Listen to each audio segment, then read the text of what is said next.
If you seek liberalization, come here to this gate. Mr. Gorbachev, open this gate. Mr. Gorbachev, tear down this wall.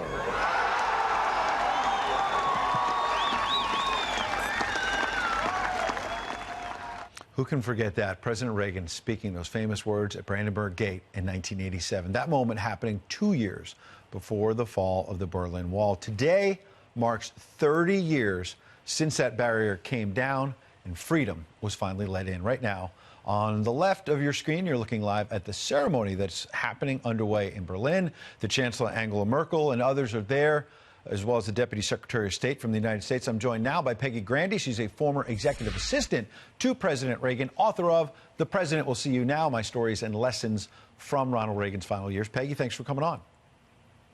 Thank you so much for having me, and congratulations on the new show. Appreciate it. Bottom line for me is, when you hear those words from President Reagan, it still kind of puts chills through you, what he said to Gorbachev.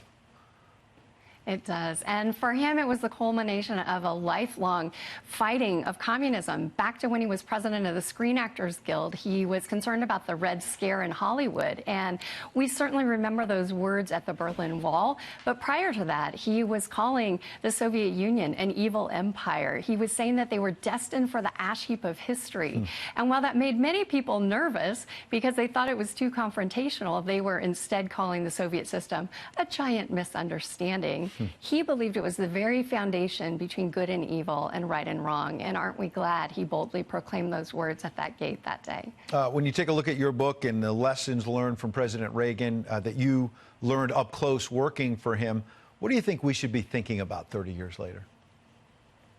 Well, he always said that freedom is never more than one generation away from extinction. It's not handed to our children in the bloodstream, but it must be fought for and defended and protected by every generation. And so I think today he would celebrate this incredible moment, but also would be mindful to remind us that it's something we need to be diligent about. We know that the world is a dangerous place. He believed in peace through strength. That was militarily. It was also economically. He also believed in strength of messaging, which he showed time and time again. He also believed in the power of optimism. He did believe that it was a Cold War that could be won, and he was hoping to win it without firing a single shot, and he did. Yeah. And if you think about the world as we see it now, with the threats we still have from North Korea to Iran, which we were just reporting on, what do you think President Reagan would be thinking as he would survey the global stage right now? Yeah.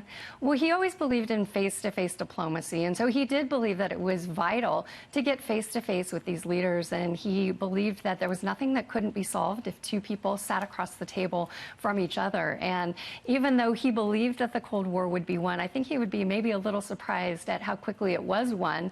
But it was long and hard fought. He tried, first of all, to reach out to Brezhnev, and then Andropov, and then Chernenko, who all died in office before he had a chance to finally sit down with Gorbachev. And even he could probably never have imagined how that warm fire in Geneva would start to thaw the ice of the Cold War all those years ago. In the last moment that we have, what do you think are the lessons for President Trump? As he figures out the Trump doctrine, he's got a big election coming, obviously, but all of these problems around the world. What are the lessons from the Reagan doctrine that you think are important for this president? Yeah.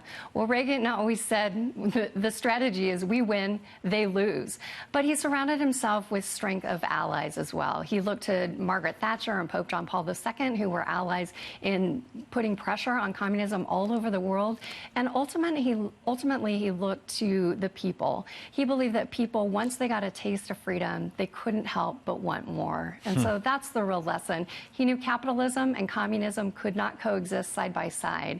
And so ultimately, capitalism and freedom had to prevail. A president who was relentlessly optimistic. Peggy Grande, you got a chance to be right at his elbow. The book is The President Will See You Now. Thanks for coming in. Thank you, Ed.